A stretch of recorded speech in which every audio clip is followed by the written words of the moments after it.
மறுநாள் காலை நான் அந்த வீட்டில் இருந்த பழைய டைரியை தைரியமாக திறந்து படிக்க ஆரம்பித்தேன். அதில் எழுதப்பட்டிருந்தது, எங்களுக்கு ஒரு அழகான பெண் குழந்தை பிறந்திருக்கிறது.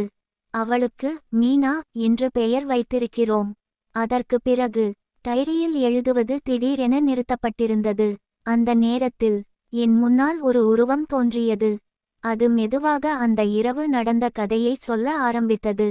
அந்த இரவு நாங்கள் குழந்தையை தூங்க வைத்திருந்தோம். திடீரென ஒரு சத்தம் கேட்டது. நான் போய் பார்த்தேன். ஒரு திருடன் வீட்டுக்குள் நுழைந்திருந்தான். எங்கள் பழமையான பொக்கிஷத்தை திருட வந்திருந்தான்.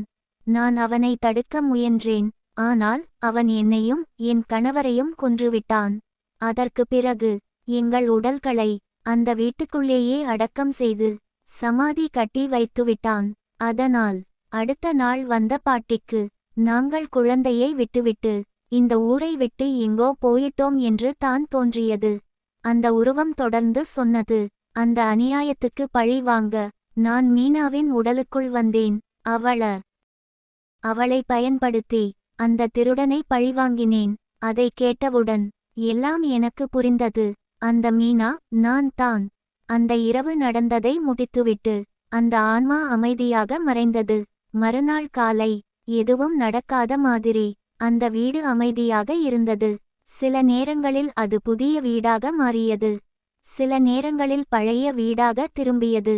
அந்த நேரத்தில் 2 உருவங்கள் என்னை ஆசீர்வதிப்பது போல தோன்றின. அது ஒரு நொடிக்கு மட்டும். பிறகு எல்லாம் அமைதியாகிவிட்டது. நான் மெதுவாக அந்த ஊரை விட்டு நடந்து சென்றேன். அந்த வீட்டும் அந்த ஆன்மாக்களும் இறுதியாக அமைதியை அடைந்திருந்தன. இதோடு இந்த கதை முடிகிறது.